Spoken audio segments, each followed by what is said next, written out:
Nakakita ka ng nakahigang bagay sa lupa na inakalang uling, tinadyakan mo, pero hindi pala ito uling. Bungkos ito ng lumang kasulatan na nangingitim, magkadikit at may sumpa. Kapag binuksan ng kahit sino, agad itong nagiging alikabok. Sa halos 2,000 taon, tila pinagtatawanan tayo ng mga kasulatang ito. Alam ng lahat na naglalaman ito ng mga nawalang kaisipan ng sinaunang mundo na isinulat bago tuluyang naglaho, ngunit wala pang nakabasa nito hanggang ngayon. Bago talakayin kung paano nabuksan ng AI ang sinaunang aklat na ito nang hindi hinahawakan, kailangan muna nating malaman kung paano ito naselyuhan at bakit ito naging parang sulog na tipak imbes na dokumento. Noong sumabog ang Volcang Vesuvius noong 79, CE bumagsak ang 14 hanggang 17 talampakang abo, pamis at debris. Nalibing at tila natigil ang oras sa mga tahanan, gusali at kalsada ng Pompeii. Mga 12 milya hilagang kanluran nito sa Bay of Naples, matatagpuan ang kakaibang lungsod na Herculaneum. Hindi tulad ng Pompeii, hindi basta nalibing sa abo ang Herculaneum. Ang sobrang init na gas, abo at bato mula sa Vesuvius na tinatawag na pyroclastic flow ay bumaba sa dalisdis sa tinatayang 400 degrees Celsius at tinakpan ng bayan sa ilalim ng 60 talampakang pinatigas na material. Malaki ang kaibahan nito. Sa Pompeii, nawala o nabulok ang mga organikong materyales tulad ng kahoy, tela at papel. Sa Herculaneum naman, may nabuo na parang uling na bagay na di madaling mabulok kahit lumipas ang panahon. Iyon ang dahilan kung bakit ang mga kasangkapang gawa sa kahoy, pagkain, tela at maging mga scroll ay nanatili hanggang sa kasalukuyan. Sa vila ng mga papyri na posibleng sabihan ni Julius Caesar, natuklasan ng mga arkeologo ang isa sa ilang buo pang aklatan mula sa mundong Greco-Roman. Habang naghuhukay sa villa mula 1,700 at 50 dash natagpuan ng mga arkeologo ang halos 1,800 papyrus scrolls. Buo pa, ngunit sunog at dikit-dikit na may itim na kumpol. Noong una, inakalang uling ng mga eskular ang mga ito. Sinumang sumubok na buksan ito ay dudurog sa marurupok na nauling na sapi nito hanggang maging alikabok. Sa loob ng 270 taon, malaking palaisipan sa arkeolohiya ang mga scroll. May pangakong taglay ang mga scroll na philosophical at pampanitikang yaman, mga obra ng kilalang palaisip at di pa natutuklasang kaalaman na minsang nasa aklatan ng villa. Dito nagsimula ang trahedya. Hindi lang luma ang mga papyrus na ito, nagbago rin ang chemical na anyo nila. Paano sila napreserba? Ang papyrus ay mula sa laman ng halaman, ngunit dahil sa init ng pyroclastic flow, agad nawala ang kahalumigmigan nito at nagbago ang molecular na estruktura nito. Ang mga scroll ay naging marurupok na bloke ng karbon na may magkadikit at baluktot na patong. Ang mga tradisyonal na teknolohiya sa pag-scan tulad ng mga unang CT scan ay hindi kayang makilala ang tinta mula sa naging karbon na papyrus dahil pareho nilang sinisipsip ang X-ray sa parehong paraan. Noong unang panahon, gumamit ang mga iskular ng itim na tintang gawa sa karbon na katulad ng densidad ng nasunog na papyrus. Sa maraming siglo, hinulaan lang ng mga historiador ang laman ng mga scroll ng Herculaneum. Bagamat ito marahil ang pinakamayamang natitirang pinagkukunan ng nawalang sinaw ng panitikan sa mundo, binago na ito ng teknolohiya. Sa tulong ng ultra-high resolution X-ray at AI, nagawang virtual na buksan at mabasa ng mga mananaliksik ang tekstong nakatago sa loob ng 2 milenyo. Bago pag-usapan paano binabasa ng AI ang scroll, dapat muna nating maintindihan ang siyentipikong bangungot kung bakit hindi na ito mabasa. Bakit ang tila sunog na uling ay hindi mabasa kahit anong subok? Para maintindihan, huwag nating isipin ang mga papyri ng Herculaneum bilang mga libro. Dapat nating ituring ang mga ito bilang fossil ng impormasyon na may lumang datos sa loob ng carbon na balat. Noong sumabog ang Volcang Vesuvius noong 79 AD, hindi lang inilibing kundi matindi ring pinainit ang Herculaneum. Sinira ng pyroclastic flow ang buong bayan. Sa loob ng Villa of the Papyri, agad na nawala ang oxygen sa hangin. Napakahalaga nun. Dahil walang oxygen, hindi naging abo ang mga scroll ng papyrus. Naging carbon sila, parang marshmallow na naiwan sa apoy. Hindi nawawala, kundi nagiging uling lang. Ganoon ang nangyari dito. Dati ng puno ng pilosopya, tula at agham ang uling na ito at dito nagsimula ang problema. Halos magkapareho ang pagsipsip ng radyasyon ng nakarbonize na papyrus at ng tintang gawa sa carbon. Hindi makita ang mga nakatagong salita sa loob, kaya bigo ang unang pag-scan at pisikal na pagsubok. Tuwing sinusubukan buksan, nadudurog ito. Kapag kinukuhanan ng larawan ng siyentipiko, itim at malabo lang ang lumalabas. Nananatili ang impormasyon, pero nagiging invisible ito. Nanatiling buo ang mga scroll pero hindi mabasa, parang nang aasar mula sa likod ng tabing ng karbon. Kailangan ng mga siyentipiko na maghanap pa ng mas malalim na paraan. Diyan na pumasok ang artificial intelligence. Unang beses na nadawang silipin ng teknolohiya ang mikroskopikong detalye gaya ng pagbabago ng hibla ng papyrus kapag nakapatong dito ang tinta at masimulang matukoy ang pagkakaiba ng isang patong ng carbon sa isa pa. Pagkatapos magawa yon, mabubuksan na ang mga misteryo ng scroll. Pero ano ang paligsahan sa pagdidecode ng Herculaneum scroll kung walang kompetisyon? Diyan papasok ang Vesuvius Challenge. Sa mundo ng sinaunang misteryo at makababang teknolohiya, may mga pambihirang tuklas at may mga paghahanap. Walang paghahanap na kasing nakakabighani ng pagsubok na mabasa ang mga hindi nababasang scroll ng Herculaneum. Isa itong sintipikong treasure hunt na may gantimpalang aagawan ng lahat. Sa kasong ito, ang kayamanan ay ang mga salitang nawala sa loob ng libu-libong taon at may premyong lampas sa $1,000,000. Nagsimula ito sa paglikha ng kakaibang proyekto sa kasaysayan ng classics at komputasyon, isang pandaigdigang paligsahan para mabasa ang mga scroll ng Herculaneum. Ito ang Vesuvius Challenge, isang inisyatibong tatagal ng ilang taon na nagsimula noong Marso 2023.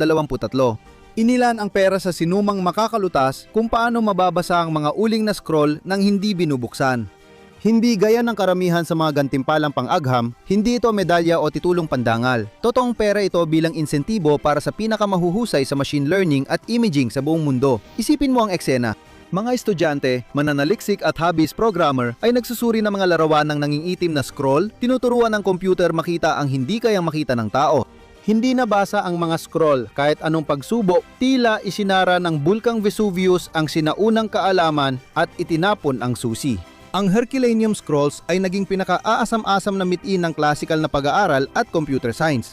Ang sagot ay nagmula sa isang di inaasahang pinagmulan, si Luke Faritor. Hindi siya batikang arkeologo o bihasang mananaliksik sa AI. Undergraduate si Faritor sa Jeffrey S. Reich School of Computer Science and Management, Universidad ng Nebraska, na mahilig sa pagkukode at interesado sa sinaunang mundo. Habang tumatagal ang kompetisyon, magiging isa siya sa pinakamahahalagang personalidad nito. Noong muling 2023, bago pa man narinig ng karamihan ang Vesuvius Challenge, nagawa ni Faritor ang pinaniwala ang imposibleng gawin ng maraming eksperto. Siya ang unang tao sa makabagong panahon na nakabasa ng salitang Griego mula sa scroll at ang tagumpay niya ay hindi nangyari sa aklatan o arkeolohikal na paghuhukay. Nadiskubre ito sa computer code. Tinuruan ni Faritor ang computer gamit ang mga modelong machine learning na siya mismo ang nagsanay para matukoy ang maliliit na pagkakaiba sa pagitan ng carbonized na tinta at carbonized na papyrus. Natuklasan niya ang isang sinaunang salitang Griego para sa kulay ube, simpleng kulay na maaring nakakahalaga ng $1,000,000. Higit pa ito sa tagumpay sa kahulugan. Patunay ito na gumagana ang paraang ito. Ipinakita nito na posible na mabasa ang mga scroll na ito nang hindi kinakailangang buksan ng mga ito ng pisikal. Para sa marami, ang makahanap ng nawalang salita sa 2,000 taong gulang na manuskrito ay maaring pinakamalaking tagumpay sa kanilang buhay. Ang tagumpay ni Faritor ay nagdala sa kanya hindi lang ng papuri, kundi pati na rin ng $40,000 mula sa mga tagapag-organisa ng Vesuvius Challenge, isang malaking halaga para sa isang estudyante sa kolehiyo. Ipinagdiwang ng mga media sa buong mundo ang sandaling nagtagpo ang sinaunang kasaysayan at modernong teknolohiya. Kung iniisip mong magpapahinga na ang tao dahil sa tagumpay na ganyan, mag-isip ka ulit. Hindi tumigil si Faritor sa isang salita lang. Patuloy niyang pinino at pinalawak ang kanyang machine learning methods sumusuong sa dilim ng mga scroll. Para sa kanya, hindi lang hamon ang makuha ang salita, kundi pati ang mabuksan ang buong talata. Umunlad ang kanyang trabaho mula salita hanggang sunod-sunod na teksto, isang malaking technical na paglipat. Sa bawat tagumpay, lalo pang tumataas ang pusta sa agham at pananalapi. Pagsapit ng Pebrero 2024, halos isang taon matapos buksan ng kompetisyon, mas nagbunga ang pagsisikap ni Faritor. Kinilala siya ng Vesuvius Challenge bilang isa sa 3 nanalo ng pangunahing gantimpalang nagkakahalaga ng $700,000 na ibinibigay sa mga kayang i-decode ng digital ang hindi bababa sa 4 na magkakaibang bahagi ng mga sinaunang scroll na Griego. Hindi lang yan tagumpay, kundi patunay din na kayang palawakin ni Faritor ang kanyang mga pamamaraan. Ang kanyang pangalan, na dati kilala lamang sa isang universidad sa gitnang kanluran, ay ngayon ay kinikilala na sa buong mundo dahil sa pag-transform ng isang sinaunang palaisipan tungo sa isang nasosolusyunan na computational na problema. Sa kabila ng pera at parangal, mas malalim ang kwento. Hindi lang tungkol sa pera. Wala namang hukbo ng supercomputer o dekadang pagsasanay si Luke Faritor. Isa siyang underdog na programmer na napilitang pumasok sa di pamilyar na larangan, pinagalo ang forensic science at artificial intelligence. Kinailangan niyang turuan ang isang algorithm na makita ang mga bagay na hindi kayang makita ng tao kahit ilang siglo ng sinusubukan. Ang kanyang paglalakbay ay tungkol sa paghahangad ng kaalaman gamit ang artificial intelligence para lutasin ang matagal ng misteryo ng kasaysayan. Ano ang laman ng mga scroll ng Herculaneum? Matapos ang 2,000 taon, kaya na nating basahin at maintindihan ang mga scroll ng Herculaneum. Ibinunyag nila ang isang buong nawalang mundo ng kaisipan, filosofiya at pagtatalo mula sa huling araw ng Romanong Republika. Ipinakita ng AI-powered na pag-scan dito, matatagpuan ang nag-iisang kumpletong aklatan ng sinaunang Greco-Romanong mundo. Bago madiskubre ang mga scroll noong ika-18 siglo, ang pinakamatandang natitirang manuskrito ay mga kopyang medieval na libu-libong taon ang layo mula sa orihinal. Ang mga papyrus na ito ay direktang nagmula sa mga kamay ng mga pilosopong naglakad sa mga lansangan ng sinaunang Gresya at Roma o kaya ay mga kopyang ginawa rin noong kapanahonang yon. Natukoy na ng mga mananaliksik ang daan-daang Gregong philosophical na akda sa marurupok na scroll. Karamihan dito ay mula sa paaralan ni Epicuro, pilosopo noong ika-4 na siglo BCE na nagturo na ang susi sa kaligayahan ay nasa pag-unawa sa kalikasan at pagtanggap sa mga simpleng kasiyahan. Ang mga Herculaneum scroll ay may bahagi ng pangunahing akda ni Epicuro tungkol sa kalikasan. Dito, tinatalakay niya ang lahat mula atomo, kosmos, likas na katanghian ng pandama hanggang hangganan ng kaalaman ng tao. Ngunit hindi lang si Epicuro ang boses na nakulong sa mga carbonized na papyri. Marami sa mga scroll ay pag-aari ng mga tagasunod niya, kasama si Philodemo ng Gadara, isang makata at pilosopo noong unang siglo BCE na nagturo sa Napoles. Ang bagong natuklasang bahagi ay mula sa kanyang traktado sa mga bisyo at birtud, isang 10 tumong pagsusuri ng ugali ng tao tulad ng kasakiman, kayabangan at pambobola. AI scan sa mga hindi pa nabubuksang scroll ay nakatuklas ng isang ganap na hindi pa kilalang teksto ni Philodemo tungkol sa kasiyahan, musika at pagkain.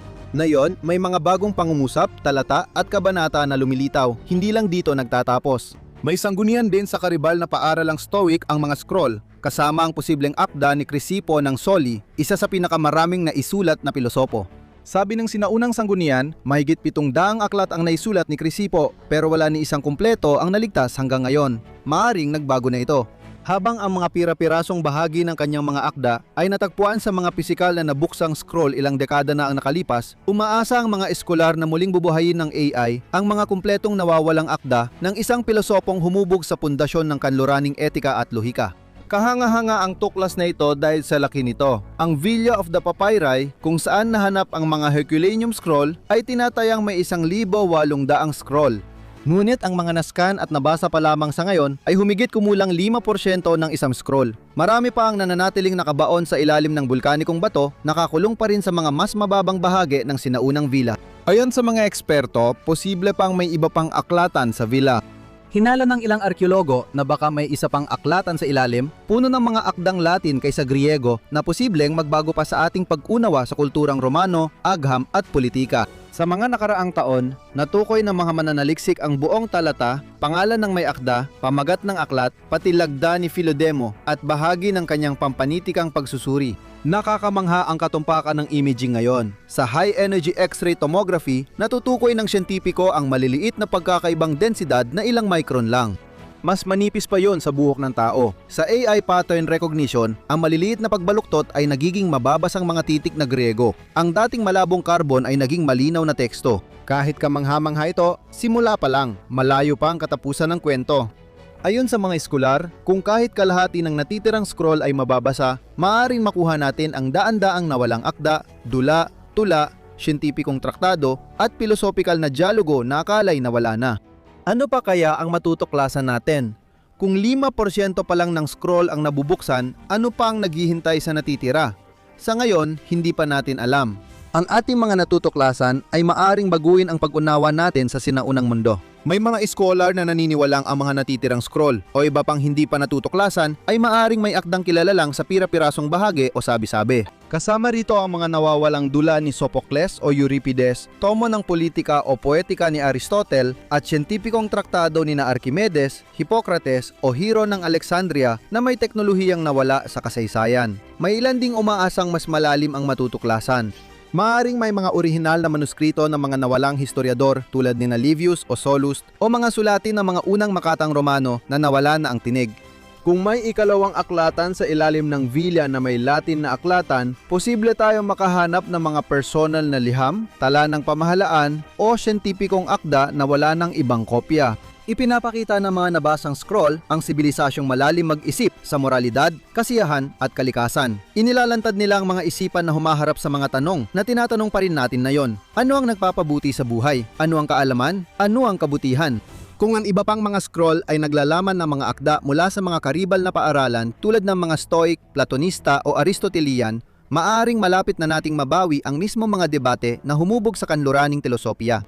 Isipin mo magbukas ng isang scroll at makatagpo ng mga bagong dialogo na isinulat ng mga estudyante ni Plato, mga nawalang trahedya mula sa gintong panahon ng Gregong teatro o mga traktado na naglalarawan ng mga teknolohiya na daan-daang taon ang abante sa kanilang panahon. Parang katang-isip, pero ganun din dati ang ideya ng pagbabasa ng nasunog na bunton ng papyrus hanggang sa ginawa itong posible ng AI, kaya makasaysayan ang sandaling ito. Sa loob lang ng ilang taon, mula sa paniniwalang tuluyan ng nawala ang mga scroll ng Herculaneum, nababasa na natin ang mga ito ngayon. Ang AI models mula sa Vesuvius Challenge ay nakatulong na gawing pinakamalaking pag-asa ng arkeolohiya ang dati nitong pinakamalaking pagkadismaya. Leon, panurin mo kung bakit bumagsak ang Imperyong Romano o tingnan kung paano misteryosong nawala ang isang maunlad na sinaunang sibilisasyon at masagot pa ang iba pang tanong tungkol sa sibilisasyon.